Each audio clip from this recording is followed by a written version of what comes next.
पूछते हैं क्या बुद्धि भी ईश्वर की तरह जड़ है? अब पता नहीं आपने तो ईश्वरी जड़ कैसे बना दिया। जड़ नहीं, ईश्वर को कैसे जड़ कहेंगे?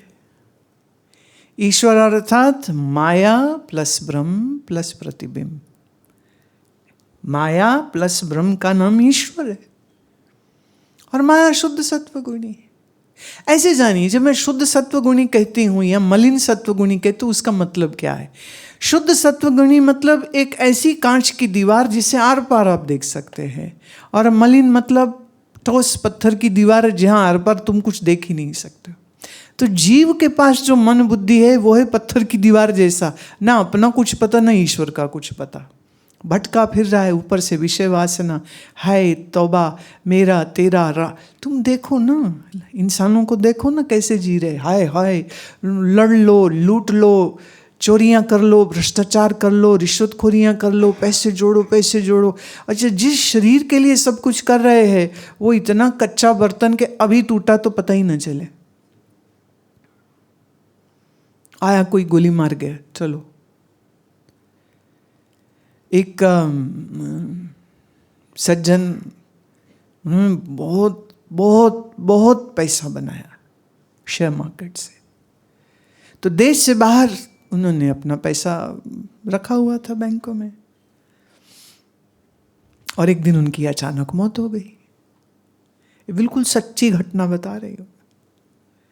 तो उसकी पत्नी, उसके घर वाले, उसके बच्चे, वो लाश का क्या करना है ये सब अभी कोई चिंता नहीं कर रहा। वो सब ढूंढ रहे हैं कि कहाँ उसने वो कोड वर्ड लिखे हुए हैं, उस अकाउंट की डिटेल कहाँ है, जो स्विट्ज़रलैंड में है, जो अमेरिका में है, वो बैंकों में कहाँ पैसा है, कहाँ कहाँ कहाँ। वो पूरा टाइम वो यही ढूंढ रहे थे और उनको मिला नहीं।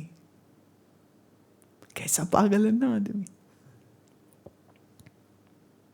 तो मोह आसक्ति लोभवश देह को मैं मानने के कारण इस देह के भरण पोषण के लिए पगलाया फिरता है जो इंसान। ये जीव की अज्ञानता देखो ना कितनी बड़ी, कितनी बड़ी।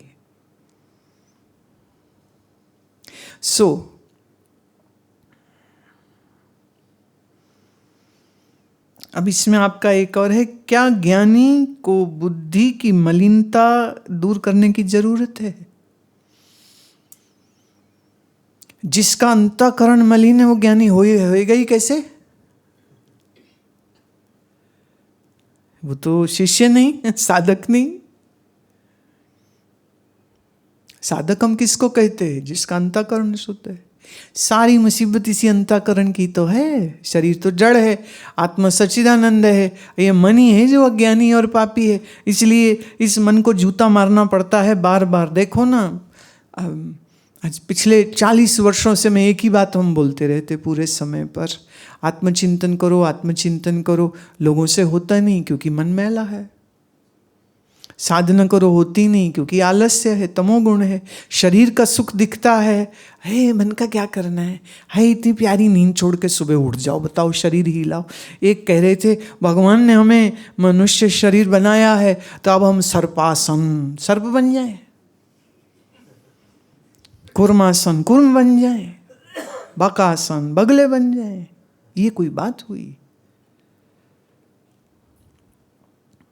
अब वो तमोगुण की अधिकता है ना, इसलिए आसन करना मुसीबत लगती है। मन इतना चंचल और भटका हुआ है, इसलिए एकाग्र होकर के बैठा नहीं जाता है। किसी से हमने कहा मौन रहो, तुम कम बोलो, मौन रहो, मुझे लगा इसमें मुसीबत हो जाएगी इसको, तो फिर कहना पड़ा अच्छा कम बोल लेना, क्योंकि पूरा मौन करने में तकलीफ है। क्यों है तकलीफ? साधना करनी क्यों मुश्किल लगती है? इसलिए मुश्किल लगती है क्योंकि तमोगुण से मन भरा हुआ है। तो एक आम आदमी और एक साधक में अगर फर्क हम कहें तो इसी एक चीज का होता है। बाकी तो जैसा शरीर आपका है वैसे ज्ञानी का है, जैसा आप खाते पीते हैं ऐसे ज्ञानी खाता पीता है, जैसे आप सोते जगते हैं ऐसे ज्ञानी सोता जगता है, जैसे हाँ, एक ने एक बार कहते कोई मिले हमको, पुराने परिचित थे मतलब, तो कहते हैं क्या ठाठ हैं आपके। मैं क्या मतलब? कहते हम तो एड़ियाँ रगड़ते रगड़ते मर जाएं, क्या ठाठ हैं आपके। मैं ठीक है, आपको हमारे ठाठ पसंद आ रहे हैं, आप ले लो। तो पहले तो बड़े खुश हो गए कि ऐसा हमने ऑफर दे दिया सामने से। मैं बस इतना ही है कि बेटा बेटी, पति पत्नी, मेरा तेरा, ये सब आग लगाओ और वैराग्य की वृत्ति के साथ जो मिले वो खाओ। और सुबह से रात तलक तुम्हारा चिंतन मनन ध्यान स्वाध्याय ये चले। 2 घंटे रोज सुबह योगासन और 6 घंटे मिनिमम ध्यान प्राणायाम आदि चले। मैं ये रूल है यहाँ का। Are you ready? सोच के बताता हूं,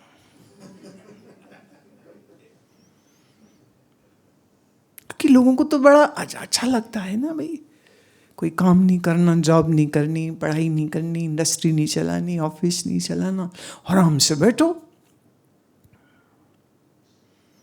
बैठ जाओ। हमने कब मना किया? आओ। पर शर्त इतनी है, जीवन सत्वगुणी होना चाहिए। बड़ी मौज है इस सत्वगुण में। तो एक तुमको कहानी सुनाती हूँ। ये स्वामी ओम प्रकाशानंद जी, एक बार मैंने उनको सुना था, तो ये उनकी है मतलब खैर कहानी सुनो। कहते एक संप्रदाय है, अखाड़ा होता है जिसमें गिरी, उपनाम जो है वो फिर गिरी हो जाता। तो माधवानंद, स्वामी माधवानंद गिरी जी आए थे दिल्ली में, उनका सत्संग चला, तो रामलाल भी सुनने गया, बड़ा अच्छा लगा। अरे वाह। बाद में फिर हलवा पूड़ी चने प्रसाद में रोज भंडारा हो रहा है, कभी कुछ कभी कुछ कभी कुछ, और सुबह शाम वो 2 समय सत्संग कर, तो दोनों समय खाने पीने का भी इंतजाम हो जाए। फिर वो देखे कि जो इनके चेले चाटड़े हैं उनको तो दक्षिणा भी मिलती है, कोई कपड़े भेंट कर रहा है, कोई कुछ दे रहा है, कोई शॉल दे रहा है, कोई तौलिए दे रहा है। अरे वाह भाई वाह। तो वो गया गुरु महाराज के, कहते महाराज हमें भी अपना साधु बना लो। महाराज कहते अच्छा क्या नाम है? बोले मेरा नाम रामलाल। कहते चलो आज से तुम हमारे चेले हुए तो तुम हुए रामलाल गिरी। ठीक है। तो दीक्षा हो गई, मंत्र दीक्षा हो गई, नया नाम हो गया। तो एक चेला आया, उसने धोती कुर्ता दे दिया कि भैया ये पहनो। न धोती कुर्ता, बोले ये बढ़िया, कपड़े भी मिल गए, कपड़े पहन लिए उसने। तो जो दूसरे थे जो शिष्य, उन्होंने कहा अच्छा रामलाल जी, सुबह 4 बजे स्नान का घंटी बज जाएगा, तो आपको जगह दिखाते हैं, आप कहाँ सोएंगे। जगह दिखा दी उन्होंने। तो सुबह 4 बजे घंटी बज गई, तो सारे उठ गए फटाफट नहाने के लिए। तो पहले कुएं से पानी निकाल लो, फिर नहाओ, और ठंड के दिन और कुएं का पानी ठंडा, कोई हीटर नहीं, कोई गीजर नहीं, तो कुक्कड़ बन गया उसका। समझते हो कुक्कड़? तो कहते चलिए अब सबसे पहले आरती होगी, फिर उसके बाद मंत्र जप होगा। तो वहीं ठंडे फर्श पे सब बैठ गए अपने अपने आसन लेके, और ठंड लगे उसको। और फिर उन्होंने जैसे ही खत्म हुआ तो बोले अब लगा कुछ गरम गरम चाय वाय मिल जाए। तो अरे रामलाल जी जल्दी आइए, लकड़ी चीरनी है, वो भोजन पकना है ना, तो चलो आ जाओ। कुल्हाड़ी दे दिया, लो लकड़ी चीरो, वो खत्म हो, चलो बर्तन को कर दो, चलो अब पानी कर दो, अब चलो सब्जी काट दो, अब चलो चाय चढ़ाओ। करते करते 10 बज गए। तो 10 बजे जाके उनको चाय पीने को मिली और थोड़ा सा नाश्ता खाने को मिला। तो अब ऊपर से आदत नहीं सुबह उठने की, तो बोला चल थोड़ी कमर सीधी कर लूँ। तो वो सोने चले गए। तो इतने में एक आए ब्रह्मचारी, कहते दिन में सोना वर्जित होता है, उठ जाइए। मैं दिन में सो नहीं सकते? बोले ना, उठ जाओ। चलो आप वहाँ पर संस्कृत की क्लास चल रही है, आप जाके संस्कृत पढ़िए। अब वो पढ़ने थोड़ी आया था, वो संस्कृत पढ़ो। अब वो चल रही हैं वहाँ पर, जो बोल रहे हैं सिर से निकल रहा है जैसे तैसे। फिर उन्होंने कहा अच्छा अब आपका समय है, जाकर के वहाँ पर वो स्वाध्याय होगा, वहाँ बैठ जाइए। फिर कहते अच्छा अब दोपहर का भोजन हो रहा है, चलिए सेवा में आ जाइए। घंटी बज गई सेवा, तो खाने को तो मिले बाद में, पहले करो सेवा। फिर खाते खाते में टाइम, खा के हटो तो बोले बर्तन मांजो। अब चलो सब लोग कर रहे हैं, खुद ही कर रहे हैं, सब कार्य करना पड़ रहा है। करते करते महीना हो गया, करते करते 2 निकले, करते करते 3 महीने निकले। चौथा महीना दिन एकादशी, सुबह सुबह रामलाल गिरी अपने गुरु स्वामी माधवानंद गिरी जी के चरणों में जाके बैठा और कहता महाराज ये अपनी गिरी वापस ले लीजिए, हम रामलाल ही अच्छे हैं। ये आपकी गिरी बड़ी महंगी है, हम तो रामलाल ही अच्छे। तो कहो तो धोती कुर्ता उतार के दे जाऊं, और कहो तो ऐसे ही चला जाऊं। बोले तो बड़ी मौज है। मैं हाँ बिल्कुल बड़ी मौज है, कि तो फकीर मौज नहीं करेगा तो कौन मौज करेगा। जिसके पास भजन आनंद है उससे ज़्यादा मौज में कोई नहीं है। जिसके पास ज्ञान की आंखें हैं उससे ज़्यादा मौज में कोई नहीं है। पर जो तमोगुणी है, जो रजोगुणी है, उसके लिए तो बहुत कठिन पड़ता है, बहुत कठिन पड़ता है। तो हम साधक किसको कहते हैं? जो अपने इस बुद्धि के कैरेक्टर को बदलने के लिए प्रयासरत हो जाता है। अब बुद्धि का शुद्धता, एकाग्रता, सात्विकता, ये सब सत्व गुण को करते करते करते वो एक अच्छा साधक होता है, वो एक अच्छा शिष्य होता है। और फिर एक समय ऐसा आता है जब प्रत्यक्ष, जिसे हम कहते हैं आत्म अनुभूति हो जाती है। और जब ये आत्म अनुभूति निश्चय हो जाती है, आत्मा मैं ही आत्मस्वरूप हूँ, मैं देह इंद्रिय मन बुद्धि हूँ ही नहीं, जब जहाँ ये निश्चय पक्का हुआ, फिर गुरु के पास बैठकर वेदांत श्रवण करते हुए इस शुद्ध बुद्धि के साथ फिर यह समझ लगती है कि तत्स्वरूप ईश्वर का ईश्वरपना माया से है।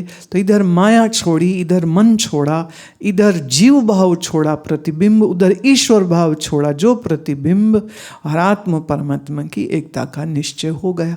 अब जिसको ये निश्चय हो गया उसके लिए तो अब कुछ करना कराना बचा ही नहीं, क्योंकि ब्रह्म सत्यम जगन मिथ्या जीवो ब्रह्मैव न परः। ऐसे अनुभव आ जाने के बाद अब कहो कि क्या बुद्धि वापिस अशुद्ध हो सकती है? मुश्किल है। अपना आत्मस्वरूप क्या भूल जाएगा ज्ञानी को? बहुत कठिन है। जैसे अज्ञान के पर्दे का उठना मुश्किल है, ऐसे ज्ञानी का पुनः अज्ञानी हो जाना बड़ा कठिन है। इसलिए अब ये ज्ञानी का प्रारब्ध होता है, कभी कभी वो निवृत्ति वाला है, तो बस फिर तो वो आराम से गंगा किनारे या कहीं किसी एकांत में वो बैठ जाता है और अपने स्वरूपस्थ रहते हुए एकांत का सेवन करता है। पर किसी किसी का प्रारब्ध ऐसा है प्रवृत्ति वाला, तो वो फिर दूसरों को ज्ञान उपदेश देने, समाज में धर्म और ज्ञान के इस प्रचार प्रसार में लग जाता है। लेकिन जो निवृत्ति में रह रहा है ज्ञानी, या जो प्रवृत्ति में रह रहा है ज्ञानी, उनके निश्चय में कोई फर्क नहीं होता है। हाँ, ये ज़रूर है कि जब आप व्यवहार करेंगे, जब आप शरीर से यात्राएं करेंगे, जब आप बोलेंगे, जब आप अनेक अनेक मनुष्यों के साथ व्यवहार करेंगे, तो किंचित मात्र हम ये कह सकते हैं कि कभी कभी ज्ञानी के मन को भी खराब लग सकता है, कुछ अच्छा भी लग सकता है।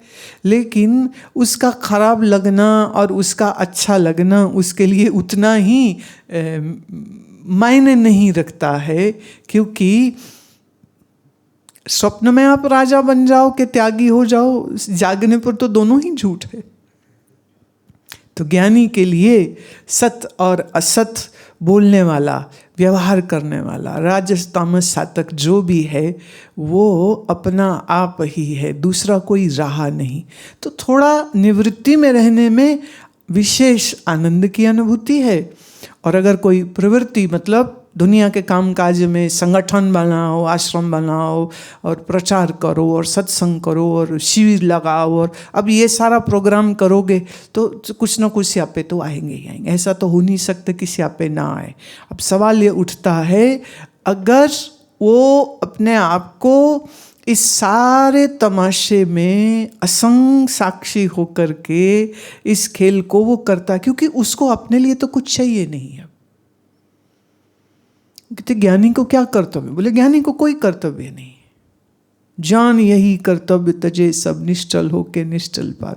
ज्ञानी को कोई कर्तव्य नहीं है, लेकिन अब उसके स्वभाव में है आत्मचिंतन, अब उसके स्वभाव में है सत्य की निश्चय, अब उसके स्वभाव में है ग्रंथों का अध्ययन मनन। इसके अलावा वो क्या करेगा? इसके अलावा तो कुछ नहीं करेगा।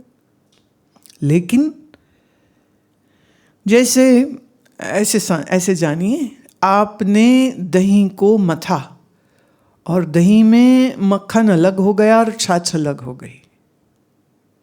अब भले मक्खन उसी छाछ में पड़ा रहे, वो मक्खन वापिस दही नहीं हो जाएगा। क्या हो जाएगा? नहीं हो सकता। अच्छा, उस मक्खन को आपने आग पे रख के पिघला लिया और उसके आपने घी बना दिया। अब घी को वापस तुम दूध नहीं बना सकते। बना सकते हो क्या? सो जो आत्मनिष्ठ है, जो ब्रह्मनिष्ठ है, जो ज्ञानी है, जो स्थित प्रज्ञ है, उसको कभी स्वरूप का ज्ञान होता ही नहीं है। और वो स्वयं को एक सीमित मन बुद्धि वाला अभिमानी तो जानता भी नहीं है।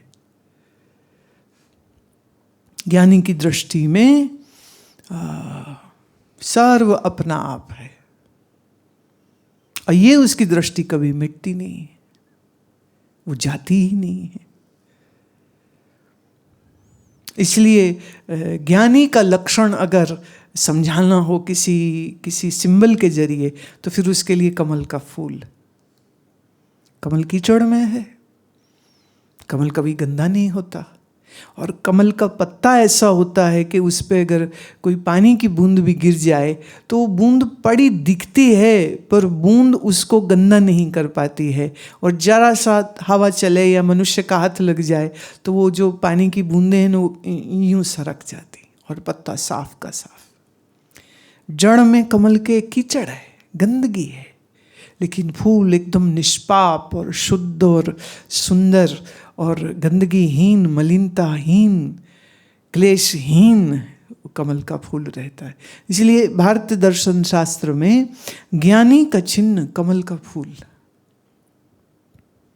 ज्ञानी कैसे? जैसे कमल का फूल। तो ऐसे ही आत्मज्ञानी को, ब्रह्मज्ञानी को वापिस बुद्धि के शोधन की आवश्यकता नहीं होती है। अच्छा, एक इसमें मैं बात सुनाती हूँ। एक बार मेरे महाराज जी एक सम्मेलन में गए। उनकी आदत थी वो मंच पे जाना पसंद नहीं करते, तो वो नीचे कुर्सी में बैठ गए। साइड में कुर्सियाँ लगी थी, वहीं बैठ गए।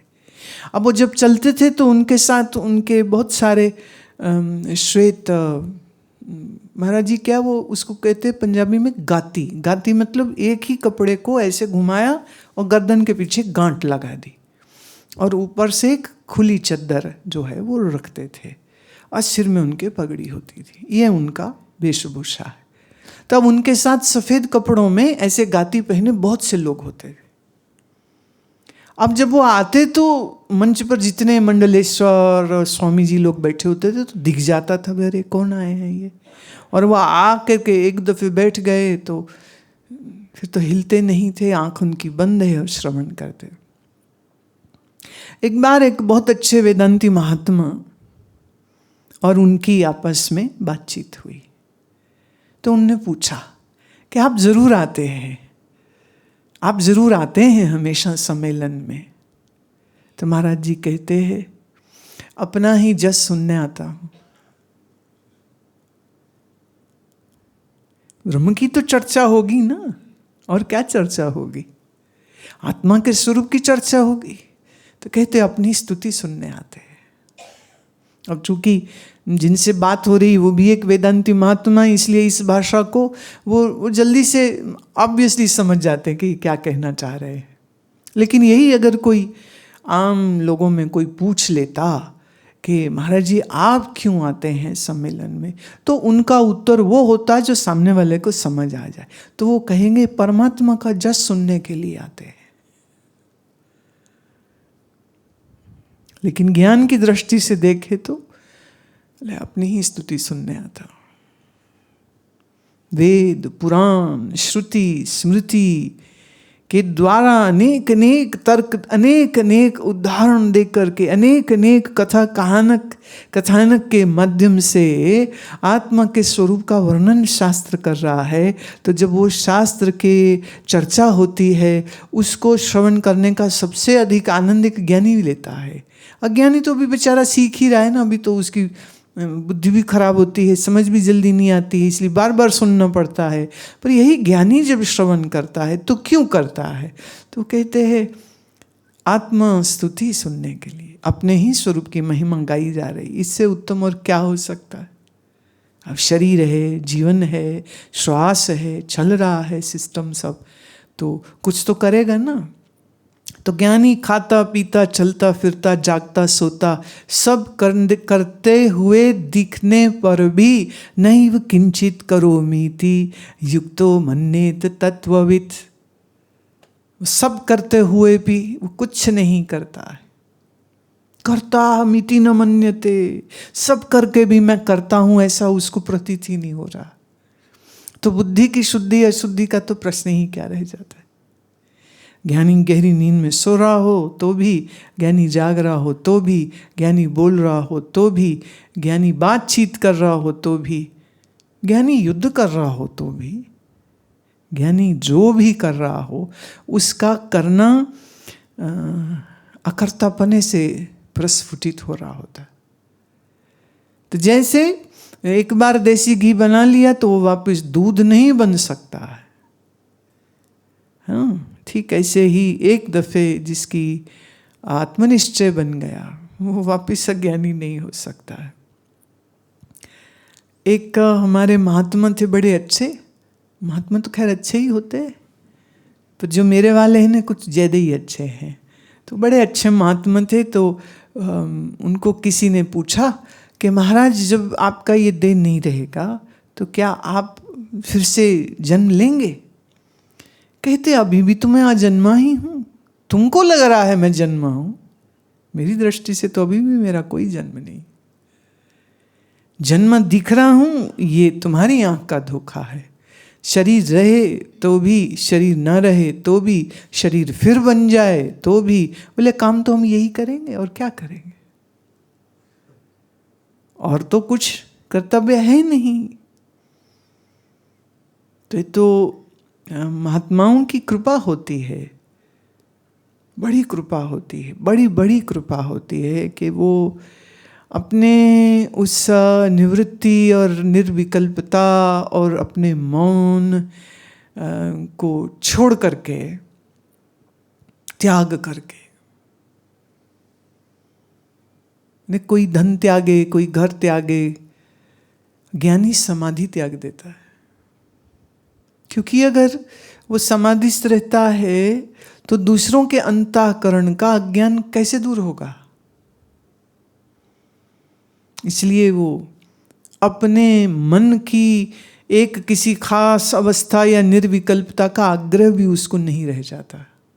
और मैं ये समझती हूँ ये सबसे बड़ा त्याग है और ये सबसे बड़ी करुणा है जो एक तत्ववेत्ता देता है, और उसको देने में आनंद है, उसको आनंद है। कर्तव्य नहीं है, याद रहे ये कर्तव्य नहीं है, कर्तव्य है नहीं उसके लिए, कोई मजबूरी नहीं है उसकी। अब जैसे कई साधु, जैसे साधु बने ही इसलिए है कि वो प्रवचन करें और मंच पे बैठें और उनके चेले हो और उनका आश्रम हो, उनके अंदर बड़ी आग मची होती है। भाई मंच में और बिहाइंड द सीन क्या होता है वो तो हमें पता है ना, तड़प रहे होते। लेकिन ज्ञानी के लिए ये कोई आग्रह नहीं। ज्ञानी तो फिर बोलता भी ऐसे है जैसे कोयल कूकती है। कोयल किसी के लिए थोड़ी कूक रही, वो कोई म्यूजिक रियलिटी शो में पार्टिसिपेट करने थोड़ी जाती कि देखो हम कितना बढ़िया कूक सकते हैं। अब मोर नाचता है तो मोर किसी के लिए नाचता है। कुछ महीने पहले ये सरोवर के पास 2 मोर आ गए, वो घूम रहे हैं और हम लोग आनंद ले रहे हैं उसका। और उस दिन उसका मूड नहीं था, उसने अपने पूरे पंख नहीं फैलाए। और कई वर्ष पहले हनुमान पार्क में ही वो मोर ने पूरा अपना पंख ऐसे खोला हुआ और वो इतरा रहा है और वो नाच रहा है, वो आनंद ले रहा है। तो ज्ञानी बिल्कुल उस मोर जैसा है, वो बोलता है अपने आनंद के लिए स्वान्तः सुखाय, क्योंकि दूसरा तो कोई है नहीं उसकी दृष्टि में, दूसरा कोई बचा नहीं उसकी दृष्टि में। जैसे सपने में जितने भी नर नारी, जितने मनुष्य, जितने पशु, जितने जंगल पहाड़ होते हैं, वो तुम्हारा मन ही होता है। कह सकते हैं तुम ही होते हो। आज सुबह आँख खुली तो फिर तुम उसमें भी जो तुम्हारा शरीर था, तुम कहोगे मैं प्रभदेव वहाँ पे गया था तो मुझे ये हुआ था, उसमें भी किसी एक शरीर के साथ मैं मेरी तुम जोड़ लेते हो, बाकियों को पराया कर देते हो, जबकि स्वप्न में सब कुछ तुम ही तो थे।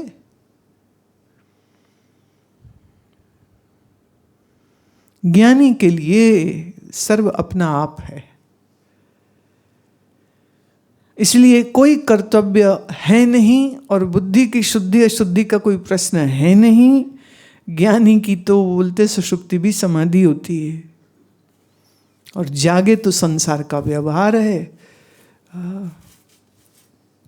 अद्वेष्टा सर्वभूतानां, वो सर्वभूत के साथ व्यवहार करता है, इस देह के द्वारा व्यवहार करता है, पर उसके अंदर न किसी के लिए द्वेष है, न किसी के लिए राग है, न किसी के लिए मोह है।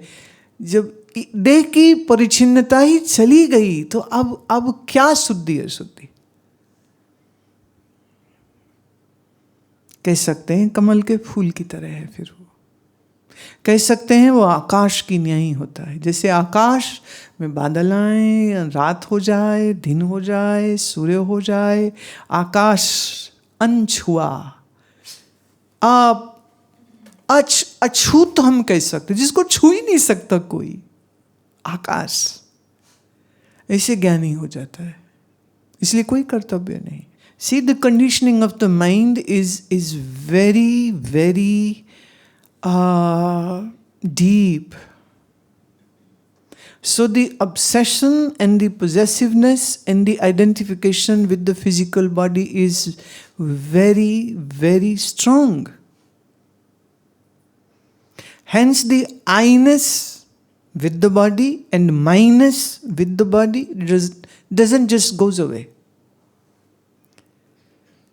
And then the identification with the mind is far greater than the physical body also. So mind is unhappy, person says I am unhappy. Mind says I am good, person actually feels I am good. If mind is disturbed, you say I am disturbed. So the identification with the mind is much more subtler, much more complex, much more intricately difficult to realize and to identify. And the mind and the emotions are like an ocean. You can't count how many waves are there in the ocean. Similarly, you are unable to see how many waves of emotions are rising in the mind. And with every emotion, the association is so deep, so it has a very powerful impact onto you. And it seems kind of very difficult to separate oneself from the mind. So it might seem a very simple statement, I am not mind, I am separate from mind, but it is the most difficult truth to be encountered, to see the mind as a different entity from your own being.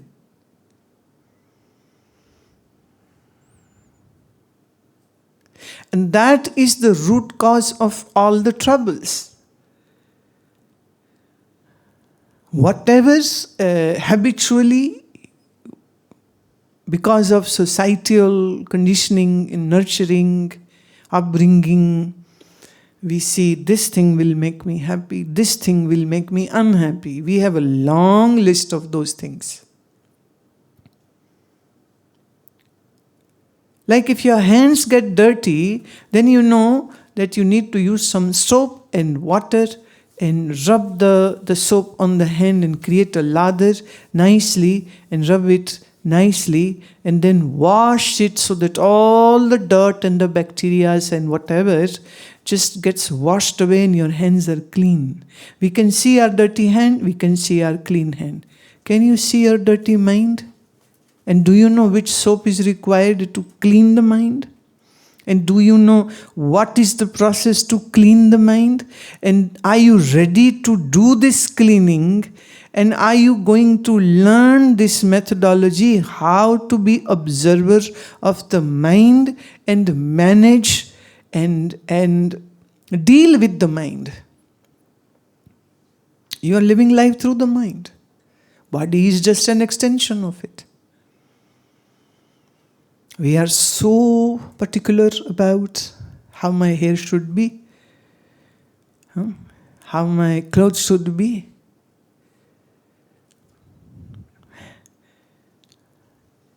We are so particular about all these things, which are actually not very meaningful. And we are totally unaware about how our mind is. So who is a seeker or who is a true aspirant? One whose focus is, what is the quality of my mind today? Have you ever seen little children when they are sleepy and they can't get a bed or a place to sleep? They get very cranky, crying, and they are very disturbed with their own inability to sleep. And then mother or father or somebody says, oh, he needs or she needs to be put into bed so that the child can sleep. And then somebody takes care of the child, puts the child into bed, tucks the child into the bed nicely, and then child sleeps and is happy. The crying is gone, crankiness is gone, all the noise which that child was making is all gone. Now see your mind like that cranky baby. But unfortunately, you don't know how to calm your own mind.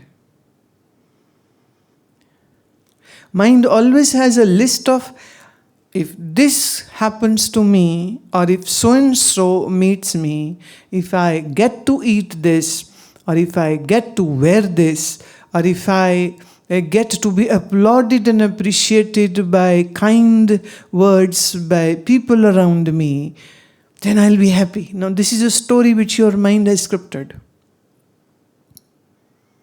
And then your mind is looking for all that appreciation or attention. And when you don't get that, then your mind gets very upset and sad. One man was very upset. His friend said, why are you upset? He said, I don't know. He said, I think so. You should get married. Have a partner in your life. So he started looking for a suitable girl. It's very difficult to find. So years went by, he had many flings, he had many girlfriends, but they would just come and go. So he was still lurching and finding where to find a suitable girl. And by the time they met again, his friend said, so how's life? He said, horrible. So why? He said, I couldn't find a girl. I don't know where she is. Isn't it strange? That suitable girl was looking for a suitable boy. And even she couldn't find it. So people, sometimes then, you have to do a compromise.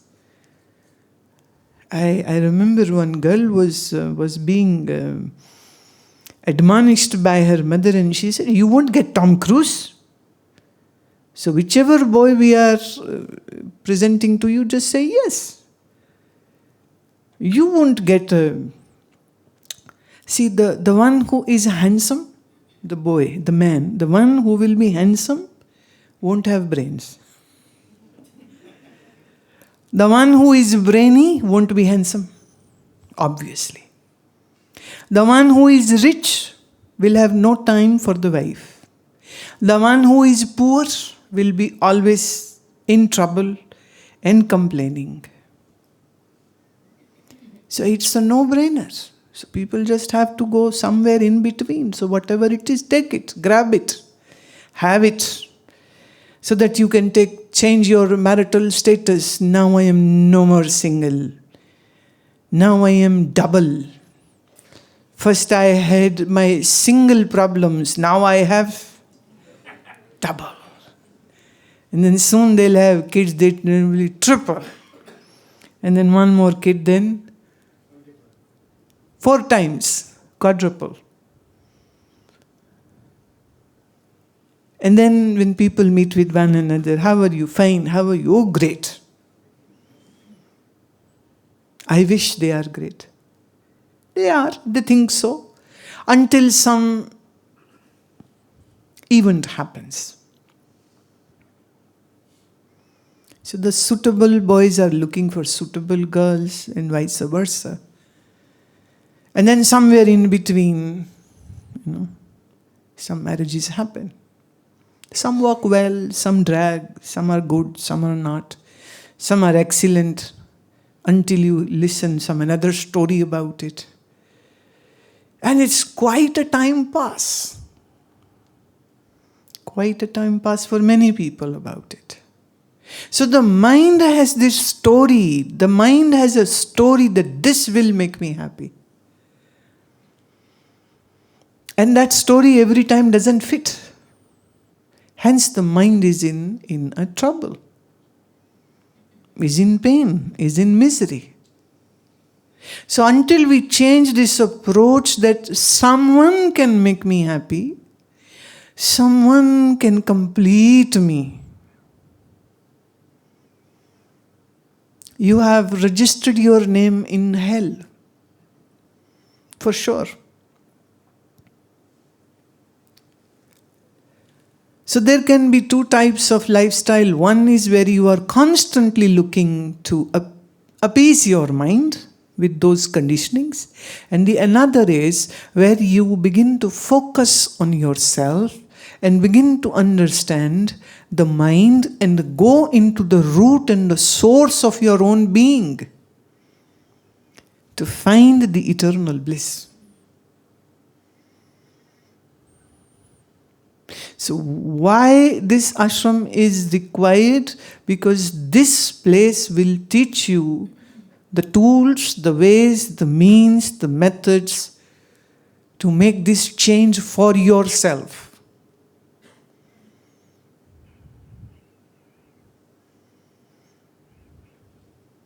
Where you take responsibility of your life and make your mind ripple free, conditioning free, slavery free.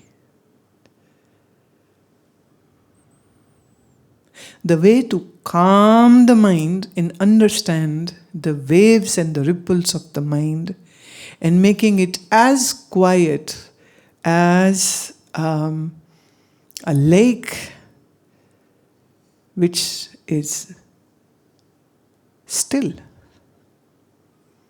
As still as a windless lake can be, that it might give you impression of that it's some mirror on the ground and not a lake, not a water body.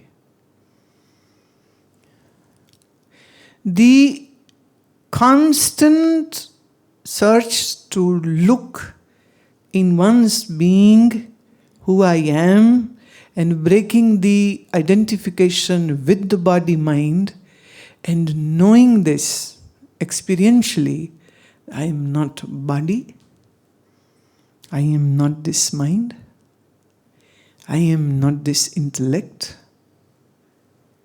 and I am the pure truth, ever conscious, ever blissful existence. This realization requires hard work to break that bad conditioning of the world and to bring that unwavering quality of the mind.